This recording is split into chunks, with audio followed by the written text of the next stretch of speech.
This episode is brought to you by Shopify. Selling a little or a lot? Do your thing however you cha-ching with Shopify, the global commerce platform that helps you sell at every stage of your business. Shopify helps you turn browsers into buyers with the internet's best converting checkout. 36% better on average compared to other leading commerce platforms. Get a $1 per month trial period at shopify.com/offer23. Hey, I'm Ryan Reynolds, owner of Mint Mobile, with a message for everyone paying big wireless way too much. Please, for the love of everything good in this world, stop. With Mint, you can get premium wireless for just $15 a month. Of course, if you enjoy overpaying, no judgments, but that's weird. Okay, one judgment. Anyway, give it a try at mintmobile.com/switch. New activation and upfront payment for 3-month plan required. Taxes and fees extra. Additional restrictions apply. See mintmobile.com for full terms. 'Tis the season to shine with H&M. Discover the holiday collection and find fashionable pieces for your wardrobe or for under the tree. Get inspired and dazzle with this year's glam. From tuxedo styles, bow detailed pieces, impressive prints, and more. From unforgettable looks to unforgettable gifts. With fashion finds to home decor, find it all at H&M. Treat your loved ones and yourself this season. Shop in-store or at hm.com. Ryan Reynolds here from Mint Mobile. Not only have I been the owner of Mint Mobile for the last few years, I've also been a customer. I don't know if you knew this, but anyone can get the same premium wireless for $15 a month plan that I've been enjoying. It's not just for celebrities, so do like I did and have one of your assistants switch you to Mint Mobile today. I'm told it's super easy to do at mintmobile.com/switch. New activation and upfront payment for 3-month plan required. Taxes and fees extra. Additional restrictions apply. See mintmobile.com for full terms. This episode is brought to you by Shopify. Selling a little or a lot? Do your thing however you cha-ching with Shopify, the global commerce platform that helps you sell at every stage of your business. Shopify helps you turn browsers into buyers with the internet's best converting checkout. 36% better on average compared to other leading commerce platforms. Get a $1 per month trial period at shopify.com/offer23. 'Tis the season to shine with H&M. Discover the holiday collection and find fashionable pieces for your wardrobe or for under the tree. Get inspired and dazzle with this year's glam. From tuxedo styles, bow detailed pieces, impressive prints, and more. From unforgettable looks to unforgettable gifts. With fashion finds to home decor, find it all at H&M. Treat your loved ones and yourself this season. Shop in-store or at hm.com. You'll have that knowledge already versus the minute they say, one thing that often happens with clinicians, and I've done this early on in the years, not anymore, but before, oh my God, I was totally guilty of this. But like, I remember talking to clients over the phone and it's like, oh yeah, CBT, DBT, a mix of psychodynamic, and I remember them going, okay. And then, they just went on to another topic and it was like, well, hold on. Let me go ahead and explain what this is. And they were like, oh my gosh, I didn't know what that meant. I thought I was supposed to know what that meant. And it's like, no.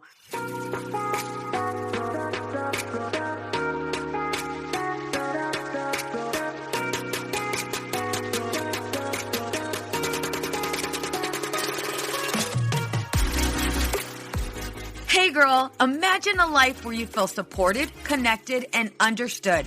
I get it. Being a mom is hard, especially when you're spinning so many plates. We exhaust ourselves trying to create the perfect life for our family. You deserve to enjoy your family without the stress perfectionism brings. On this podcast, I provide practical and relatable life experiences. I teach women quick and easy to use strategies to help them reclaim their identity, reignite their marriage, and enjoy their children. If you're ready to be challenged, then pull up a chair, grab pen and paper, because it's about to go down. I'm Veronica Cisneros, a licensed marriage and family therapist, and this is the Empowered and Unapologetic Podcast. Hello, ladies. Welcome to the Empowered and Unapologetic Podcast. I am your host, Veronica Cisneros. Today's topic is one that I get often, especially with the holidays coming up. The busiest time of the year for my group private practice is December.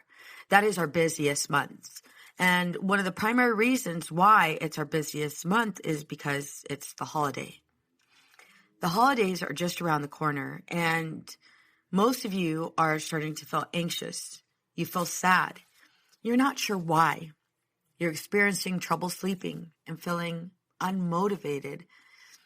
And this hasn't necessarily been the norm. You notice that you're not feeling like yourself, and you would prefer to be alone. Dealing with the expectations of the family and friends is just too overwhelming, and you struggle to set healthy boundaries or speak up for yourself. You are tired of compromising yourself, but you don't like confrontation. You know you want a better life, better relationships, and a sense of freedom. So you decided it's time to see a therapist. However, you have no idea where to start or what questions to ask. You're nervous about making the phone call and uncertain of what to expect. Life is filled with several twists and turns, some more severe than others.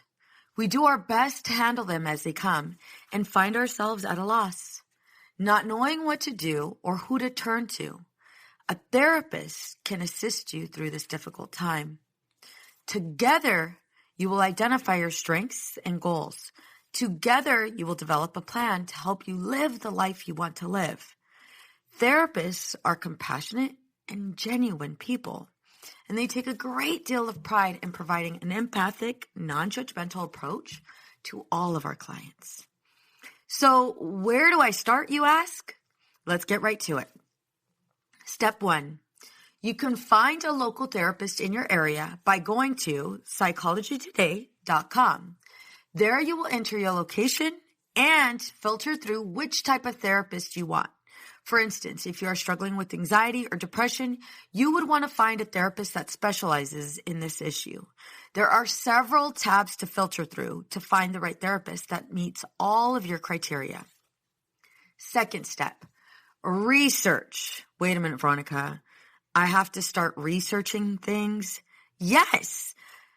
Listen, we don't want to put your life in someone's hands that's not qualified. And yes, they're a therapist. And yes, they've gone through a great amount of training. However, we want to make sure we find the therapist that is right for you. So looking at the tab titled Types of Therapy can be quite overwhelming. Do a little bit of research to find out which approach best suits you. For example, if you're looking for someone to help you regulate your moods, communicate effectively, build confidence, and challenge or even stop your negative thinking, a therapist who specializes in dialectical behavioral therapy, also known as DBT, or cognitive behavioral therapy, also known as CBT, that therapist would probably best suit you. DBT and CBT are acronyms for evidence-based therapeutic approaches. These are important as the therapist will use these modalities to teach you healthy coping skills. Although all therapists have gone through rigorous training and what feels like lifelong education, we all don't have the same training, so it's important to identify what your clinicians are trained in. A lot of us have gone through our bachelor's degree and then our master's degree. All of us have to have a master's degree. All of us have to have a graduate degree. Some take it that extra mile and go after their PsyD. We have different specialties. So you'll have a licensed marriage and family therapist. You'll have a licensed social worker, right? And then you'll also have what's called a licensed professional clinical counselor. And although we all have graduate degrees, meaning we've all received our master's, it doesn't mean that all of us have been trained in your specific area. And so if you're struggling with depression, you want somebody that's trained in depression. What does that mean, Veronica? Well, although we've taken classes on depression in grad school, to specialize in it, you'd actually have to do a lot of training in that field. So training with somebody, under a supervisor who is an expert in depression.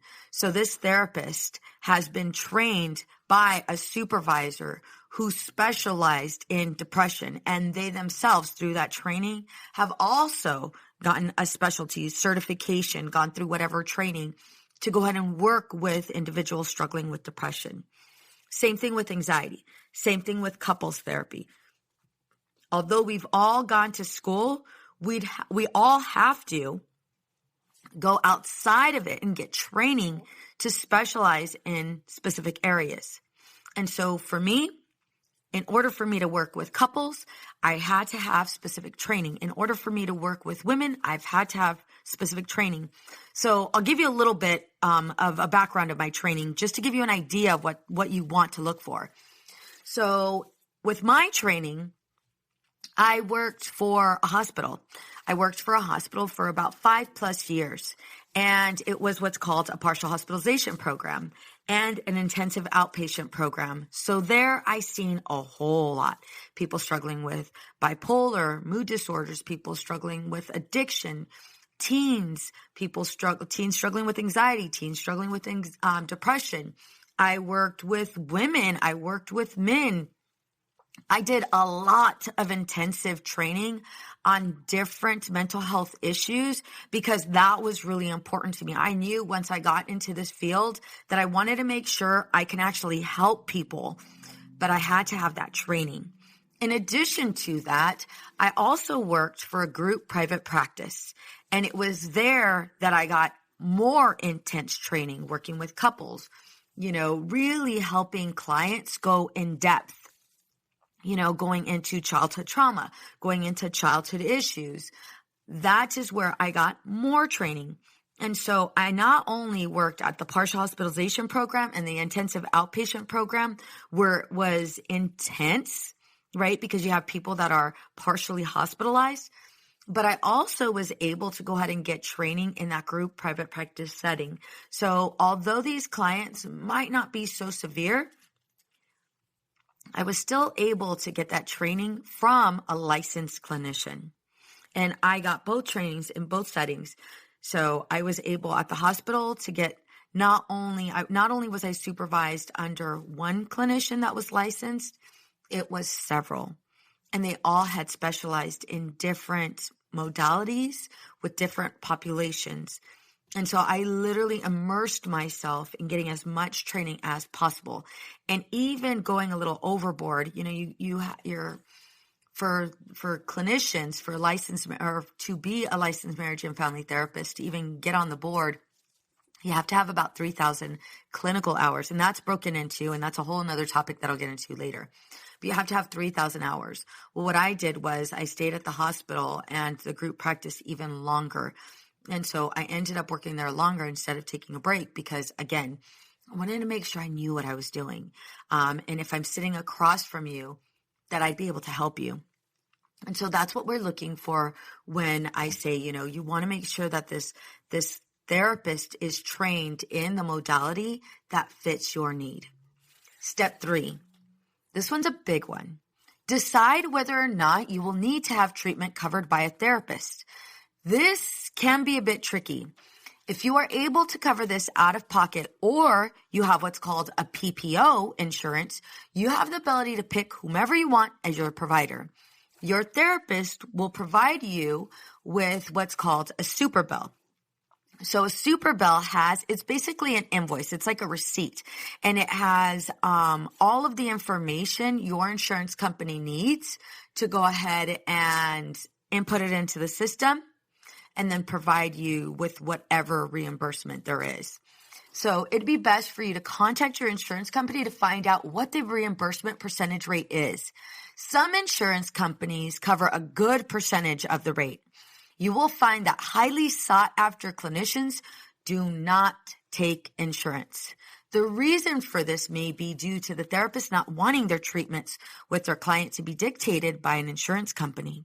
There is a lot more freedom for the therapist to take a deeper dive into your life when they aren't regulated by an insurance company. Many individuals choose not to go through insurance in order to maintain the highest degree of flexibility and privacy over their treatment.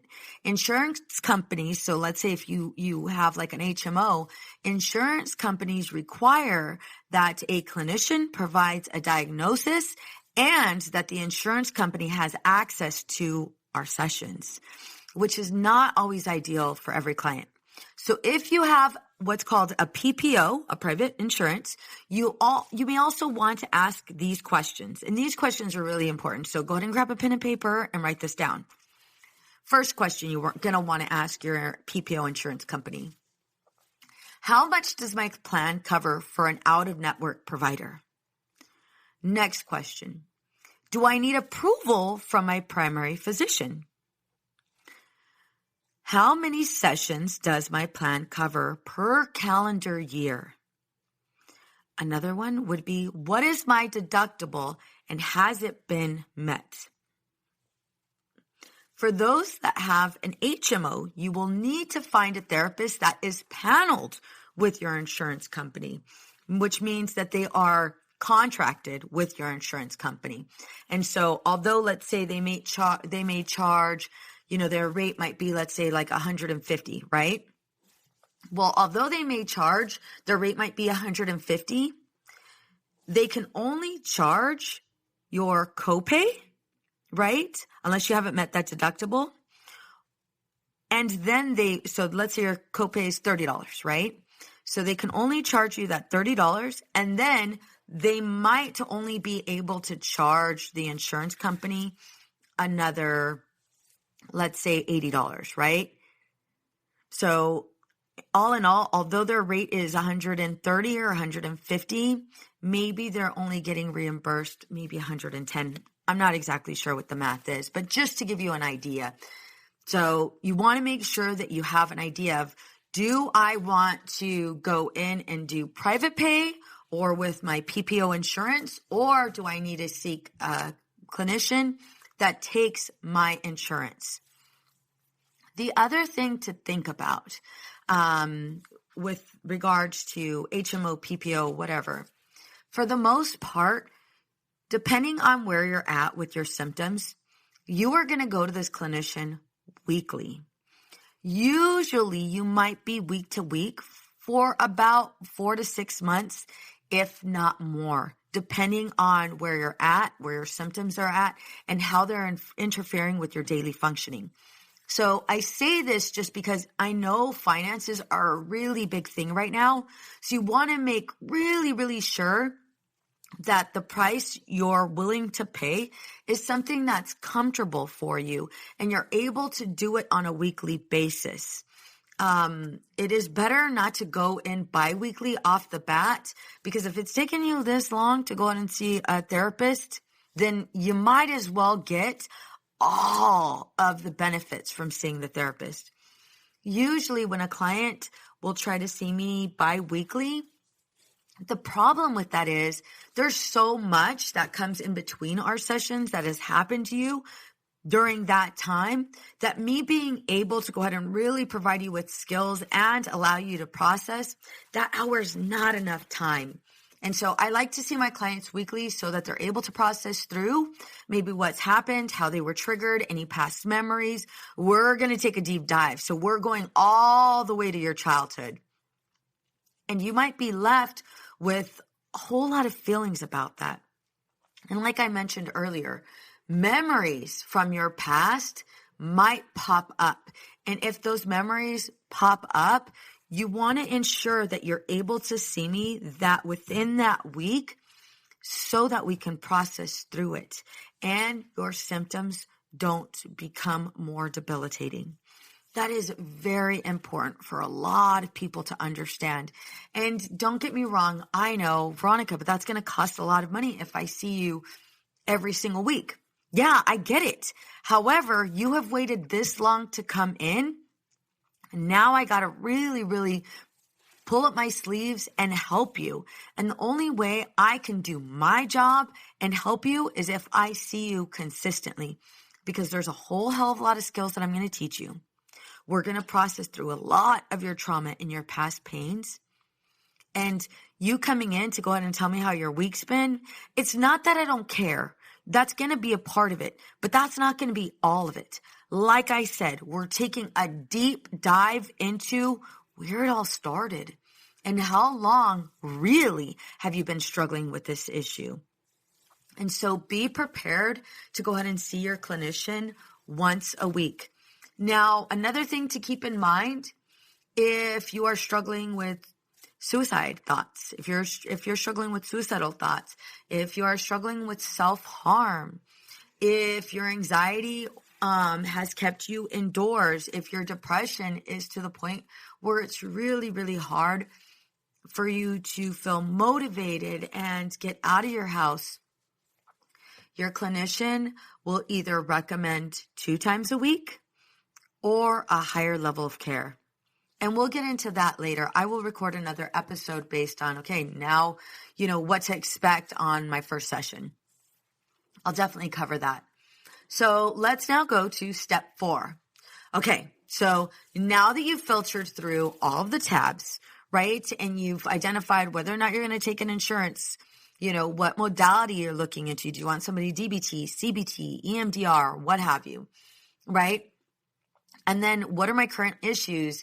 Is it anger? Is it anxiety? Is it depression? Again, go through all of the tabs and really narrow down what exactly is happening for you so that that website can provide you with a list of therapists that meet your criteria.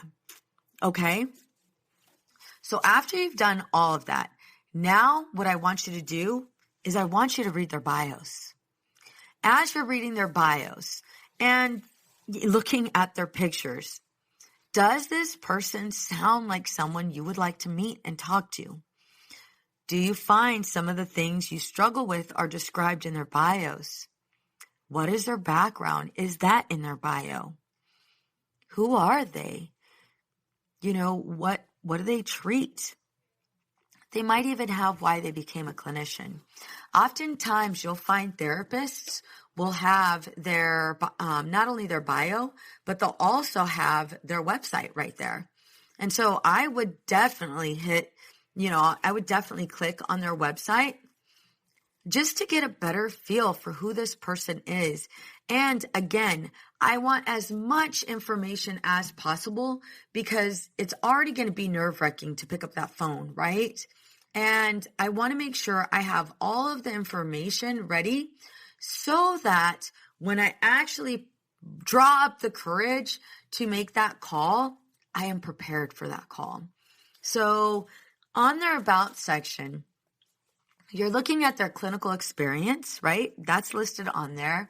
You're looking at their specialties, their issues that they treat, and then about them, right? Again, is this somebody you want to work with? The age demographics, the client focus, is that something? You know, does that fit your age? Another thing, you know, what are the mental health issues that they also treat?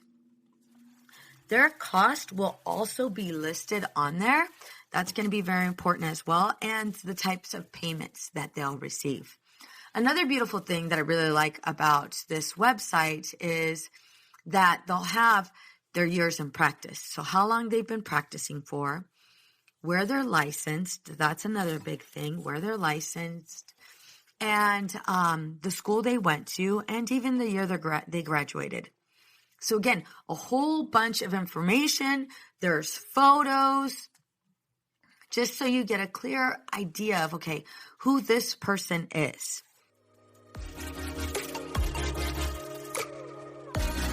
I know looking for the right therapist can be challenging. However, feeling overwhelmed and disconnected is even harder. Life is filled with several twists and turns, some more severe than others. We do our best to handle them as they come and find ourselves at a loss, not knowing what to do or who to turn to.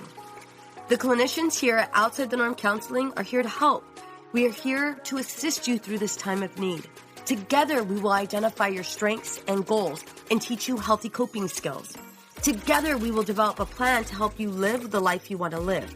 Our team is compassionate, genuine, and we take a great deal of pride in providing an empathetic, non-judgmental approach to all of our clients.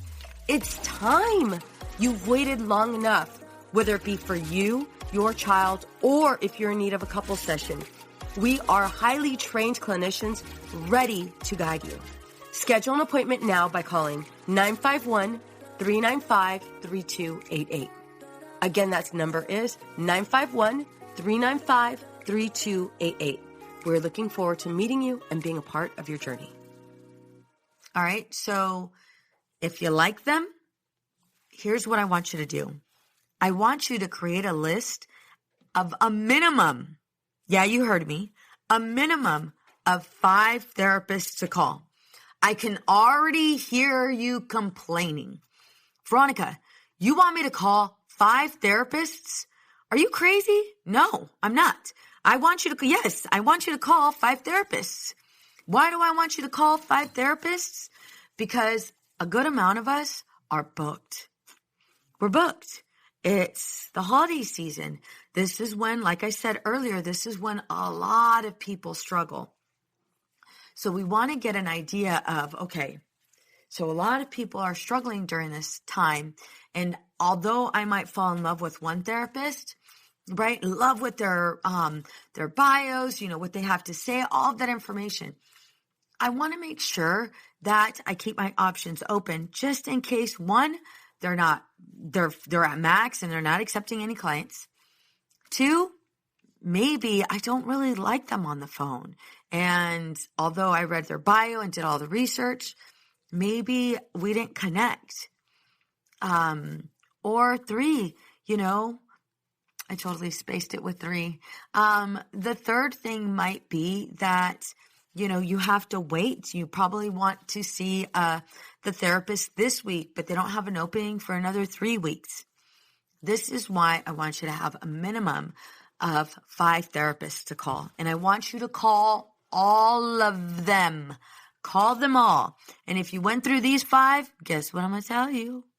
I'm going to tell you to go through another 5. It is very, very important. Remember, this is your life we're talking about. All right, the 5th step, the last step, the call. When you start making phone calls, make sure you have a list of questions ready. I know it's uncomfortable talking to someone new. I provided questions for you to ask the therapist. So let me go ahead and give you a couple questions to ask. Yes, if you didn't grab that pen already, I'm telling you, you're going to want to write this down. All right, so the first question, I want you to ask them if they are licensed or if they're an associate. Let me tell you the difference. The difference is someone who is licensed has passed the licensure exam and is cleared to see clients without supervision. If they're an associate, they have not, remember those 3,000 hours I was talking about earlier, those 3,000 hours of training? More than likely, and it differs for licensed social or for social workers, for marriage and family therapists, and for professional counselors. The amount of hours differ. But if they're an associate, what that means is they haven't reached all of their hours. They are not licensed, and they are working under the supervision, right? They're working under a licensed clinician who is their supervisor, and they will meet with their supervisor, depending on how many clients they have, 1 to 2 times a week. They cannot see clients without a supervisor assigned to them. And their supervisor will be listed in their paperwork. And you might also want to go ahead and ask who their supervisor is. Now, let's say you're struggling with depression and anxiety, right?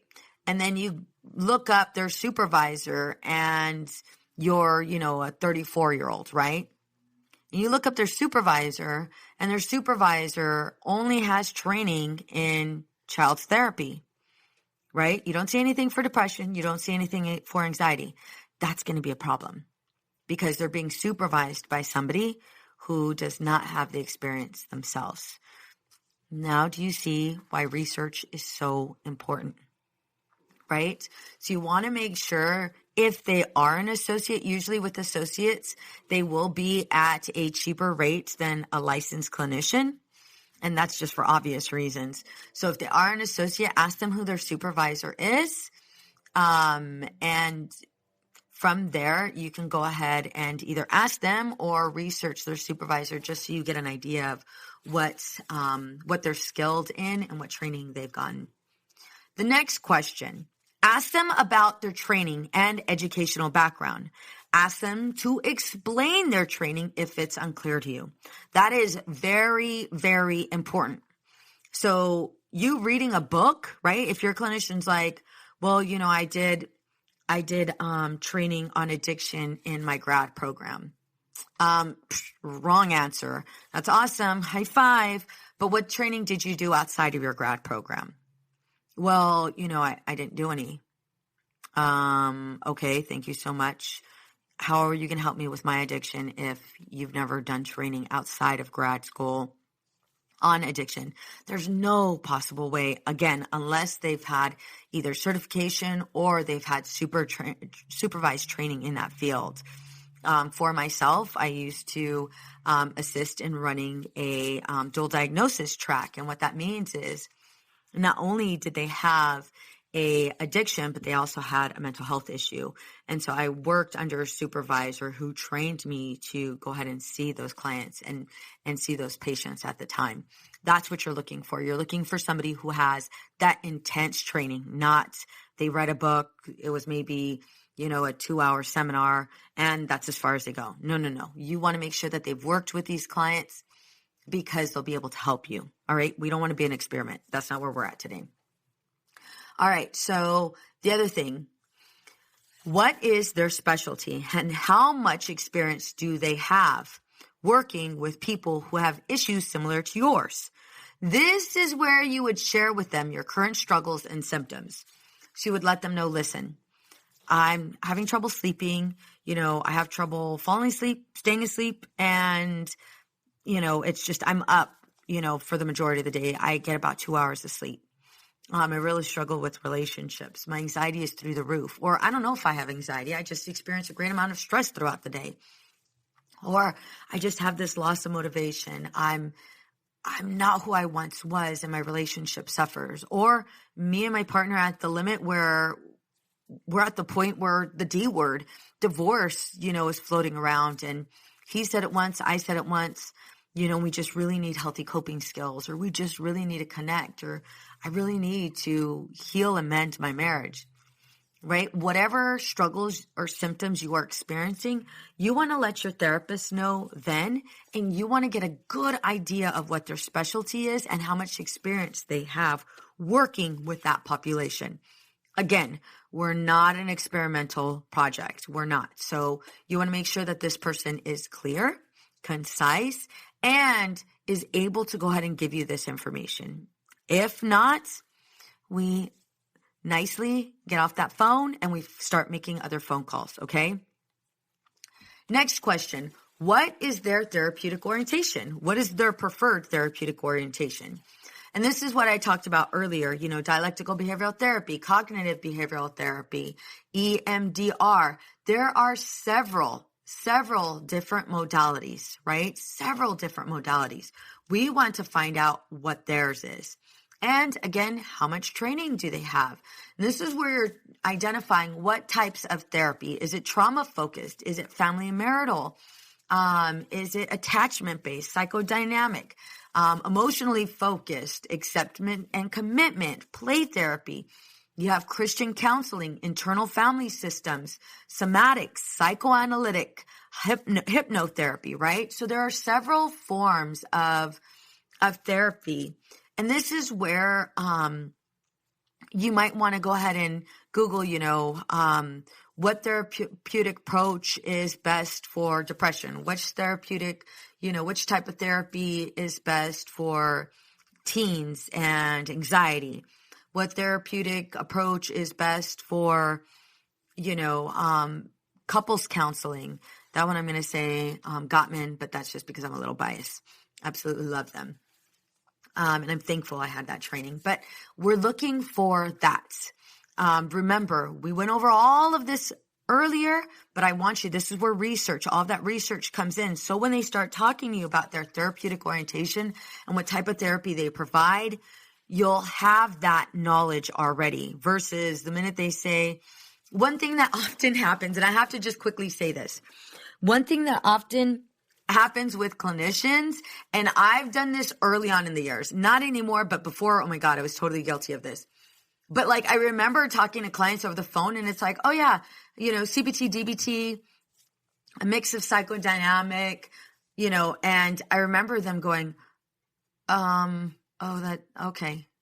And then, they just went on to another topic and it was like, well, hold on. Let me go ahead and explain what this is. And they were like, oh my gosh, I didn't know what that meant. I thought I was supposed to know what that meant. And it's like, no. So a lot of therapists speak that lingo, right? That therapeutic clinical lingo. And so this is one of the reasons why I want to make sure you're armed with the right information, okay? So again, go on Google, find out what is the best therapeutic approach for anxiety. What's the best therapeutic approach for depression, couples, blah, blah, blah. Whatever it is, go ahead and type it in. Next question. Ask how this intervention would be effective for your issues or symptoms. So let me give you an example. Okay, so you mentioned, let's say I was talking to a therapist. So you mentioned you're trained in dialectical behavioral therapy. You've had training in it. Okay, awesome. How is that going to help me? Well, you mentioned you struggled with impulses and urges. You also mentioned that you struggle with being able to set boundaries and communicate effectively. Another thing you talked about was being able to build up that confidence and self-regulate and even self-validate so you can feel better and you can feel confident. Dialectical behavioral therapy has different modules. So it's different lessons that will provide you with ways, coping skills on how to not be impulsive and act on urges. So what we're going to do is I'm going to help you control your emotions. Another module with DBT is interpersonal effectiveness. And all that is being able to communicate effectively, being able to set boundaries, being able to understand the power of no, being able to express what you're currently experiencing, and not only validate others, but more importantly, validate yourself. Do you see how I just explained that? That's what you want from a therapist. If the therapist isn't willing to do it, bye. Girl, bye. I don't have time for you. All right. I really need somebody that's willing to go ahead and take it this step so I really understand what I'm getting into. Otherwise, I'm a deer in headlights and I don't know what's going on. And that's not what I want for you guys. I want to make sure you guys are well equipped. So when you make these phone calls, you are armed with this knowledge. All right. The last question, ask them about their rates and if they're willing to provide a sliding scale. Okay, so if you're paying out of pocket, yeah, hell yeah, ask them what their rate is, and then is that something you're comfortable with? Remember, we're more than likely going to see this clinician once a week. So is their amount something that you're able to afford, right? And it's not something you're stressing over. If you're not able to afford that, that is okay. Ask them if they provide a sliding scale.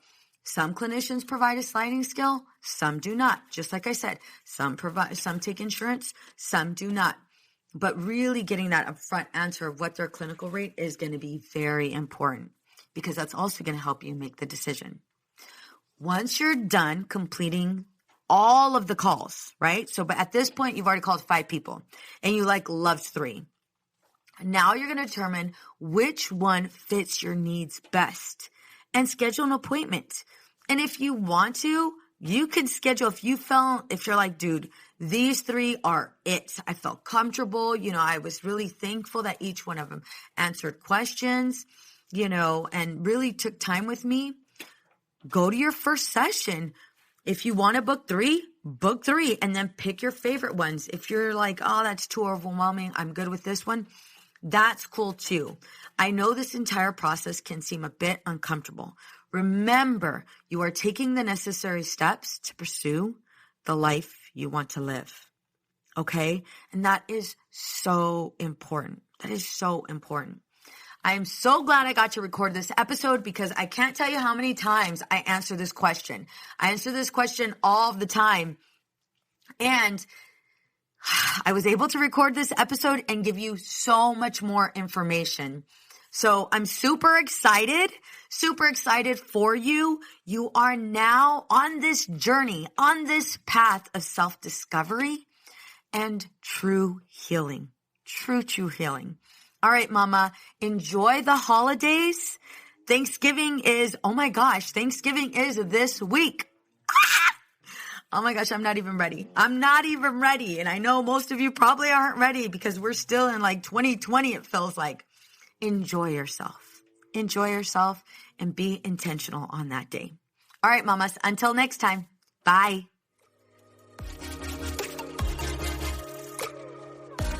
We can all use a little help in our marriage, especially when it comes to communicating. I have created a guide just for you. And guess what? It's 100% free. I will give you practical tips and easy-to-use strategies to apply right now. That's right, right now, today. You all know I'm a huge advocate for you mamas, and I am on a mission to help you experience true connection and stress-free living. Ladies, we are setting our marriages up for success. It starts with you. You will find this freebie here in my show notes or go to empoweredandunapologetic.com/guide. The information I will be providing you is next level, and people pay good money to get these tips that I will be giving you for free. Don't forget to share this with a friend who needs it. What's up, ladies? Just want to let you guys know that your ratings and reviews for this podcast are greatly appreciated. If you love this podcast, please go to iTunes right now, write a review, rate the episode, and subscribe. Don't forget to share it with your friends.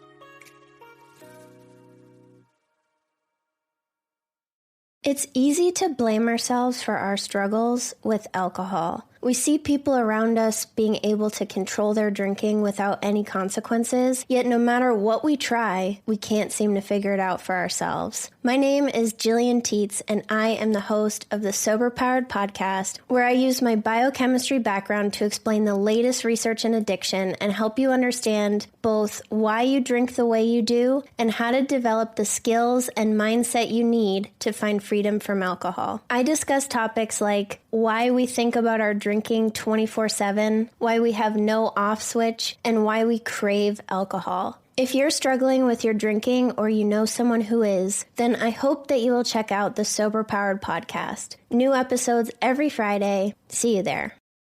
Addiction impacts all of us. Addiction's consequences run through all of us. From ourselves to our loved ones and through our communities, addiction creates so much loss and grief.